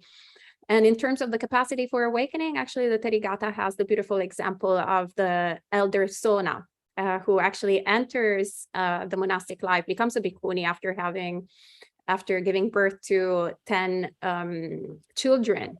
And she was old and feeble, and then at a certain point she listens to the Dhamma and has this aspiration to go forth, attains full awakening. And I have here her final words that she says, the 5 aggregates are fully understood, they remain with roots destroyed. What does it matter that I am decrepit? There is now no coming back to any state of being. I love it. Love how she just doesn't care anymore. Who cares? There's no coming to any state of being. So this is what we have to aspire. So if the aspiration is, once again, to attain awakening, any monastery, if you show them that you're dedicated, you can go for it. If your aspiration is to find, a place where to retire, then it will be very challenging. Yeah, thank you. Ambapali came to my mind, Soma. Ambapali also is very colorful, depicted how she was an elderly nun. And I think there are several suttas in, I don't know if it's only the Samyutta Nikaya, but there are several suttas where the Buddha speaks and scolds elderly people, like saying, now you come. Now with old age you come. And he scolds them for entering the monastic order late, but lets them in because he sees their striving is in the right direction. So even the Buddha himself did not turn away elderly people. Yes, I agree that we should open the door to this liberation for everyone, especially the elderly, after they had lived a life of so many responsibilities, so many sacrifices for their children. And at the end of their life, when they are old, they recognize that that secular happiness is impermanent, and now they are ready to renounce the world, and for them there is no coming back, no returning. There is only one way. That is the way to renounce the samsara and go to the nibbana. So they are very strong-minded, but not everyone is like that. Some ladies are not so strong, and because they feel so lonely and they cannot live alone, then they need to live in the community to rely on others. So that is why in my nunnery, I don't put the limit of age to accept the ladies to come to our community. They may be 60s or 70s, but if they are strong-minded and they are ready to abide by the rules, then they will be accepted. But if they are feeble, very weak, and not very strong, but only find a place to rest, then it is difficult to accept them. So we will give them about three months to live with the community, so that we can observe their way of life. And after that, and also to give them the opportunity to test themselves whether they are suitable for the monastic life, because it's not easy for them either. Not easy for our community, and not easy for them. So both sides, the monastery and also the candidates, need time to check and to decide whether they are suitable to be accepted to the community. So with this, we end our Dhamma talk today, and we would like to invite Venerable Sumangala to give the, let me see, she will give the vote of thanks to on the Venerables. Please. Thank you, Venerable Phap. And today, I think we are very grateful that we are able to conduct this gathering of minds to come and discuss on the Dhamma Vinaya as our teacher. And we sincerely thank all this opportunity that comes with the blessings of Venerable Bhikkhu Sabali Mahathera from Mahabodhi Society of India, who has always encouraged us to do and to present more and more Dhamma from the United Bhikkhuni, International Bhikkhuni. to come together to also to impart the Dhamma for the well-being of the many. Our gratitude to Bhante for his always a very positive attitude towards this and his support for the development of Bhikkhuni Sangha in the world. Next, we also like to thank our moderator, Bhikkhuni Lieu Mahatherī, for his smooth delivery and to moderate this session in a very lively and also very enhancing way, so that all of us have a very good session, flow of the Dhamma and the discussion, and also to highlight all the important points for us to take back and to practice. And we also thank Bhikkhuni Santini Mahatherī, our Chief Coordinator for the UTBSI Dhamma program, for her always insightful guidance for the program to be developed, and also for the invitation for all the speakers, experienced speakers, to share with us the Dhamma, and also her insightful advice for all of us to also contemplate on this topic and also to make it a way of life. And we are very, very happy, and our gratitude to our speakers, from Bhikkhuni Phalañānī from German, and Venerable has delivered to us how we can live as an island and also practice the Dhamma as our island, and at the same time also for us to be respectful and able to live together with any differences, but at the same time always take the Dhamma Vinaya as our guide and as our practice.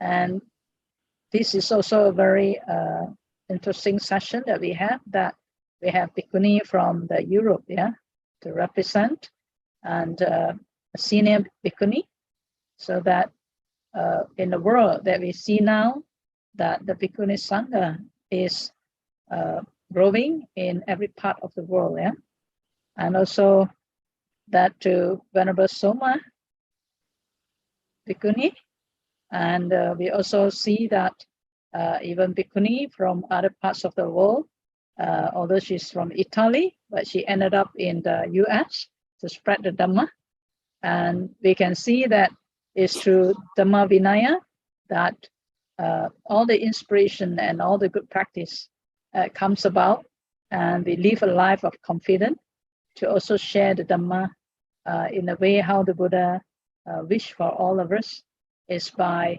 always investigation, through investigation, the ihipasiko spirit, to find or discover the truth. So as a Dhamma seekers, it's so important for us to take Dhamma Vinaya, not just by words or by scripture, but always have the spirit of investigation. Even the Buddha has invited the followers and his disciple to examine him. So what more for our day, in our era, this spirit should continue to be living for all to find the truth. So indeed, we are very thankful to all our speakers for an enlightening night today, and also to Venerable Bhikkhuni Bodhicitta Therī for the initial prayer for our mind to be calm, so that we can listen to the Dhamma clearly and happily, and not forgetting our Venerable Bhikkhuni Vijayani and Venerable Bhikkhuni Sadika. Venerable Bhikkhuni Sadika, although she's not feeling well, but she's with us with the spirit of the Dhamma, to manage the technical side for this program to be conducted smoothly. And we are also very thankful for them to always come up with a very nice video for the introduction and also for the closing on the Dhammapada. So indeed, we are very thankful to everyone, and also to all our participants for coming together to rejoice with this Dhamma session. And we hope that this session will be also beneficial for all those who were logged in for our UTBSI YouTube, so that this recording will be helpful for others to also learn and understand on the Dhamma Vidaya for their own practice, not only for the good of the Sangha, but I think it's also for the good of the lay people. So we wish that all be well and happy, and we invite everyone again to join us in our future session. Thank you very much. Sadhu, sadhu. And Venerable Sumangala just invited you to our next program, and that will be on the September 17, 2020. And also at the same time from 5:30 to 7:30 Indian time. So we would like to invite you on the Bhikkhunis, also Bhikkhus, and on our Dhamma friends to join our next. It is a very important occasion because September 17 is the celebration of the International Bhikkhuni Day. So please come again and join us. And before we conclude our program today, we would like to share our merit to all the living beings, to all our departed relatives, so that they can get the benefit from the Dhamma talks that we have come together with the goodwill, with the full faith, and with the solidarity to maintain the Dhamma in the Vinaya, to propagate the Dhamma, and to maintain so that for the well-being of all the living beings in this world. And I would like to chant the Pali Gatha to give the blessing to all the audience today. Bhavatu sabba mangalang rakhantu sabba devata sabba buddhanupavena sada soti bhavantu te. Bhavatu sabba mangalang rakhantu sabba devata sabba dhammanupavena sada soti bhavantu te. Bhavatu sabba mangalang rakhantu sabba devata sabba sanghanupavena sada soti bhavantu te. Idang no nyati nang hotu sukhita hontu nyatayo. Idang no nyati nang hotu sukhita hontu nyatayo. Idang no nyati nang hotu sukhita hontu nyatayo. Idang vatame punyang asavakaya bahang hotu. Sadhu, sadhu, sadhu. Thank you so much. And hope to meet you again. Thank you. Good night. Good night.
Thank you.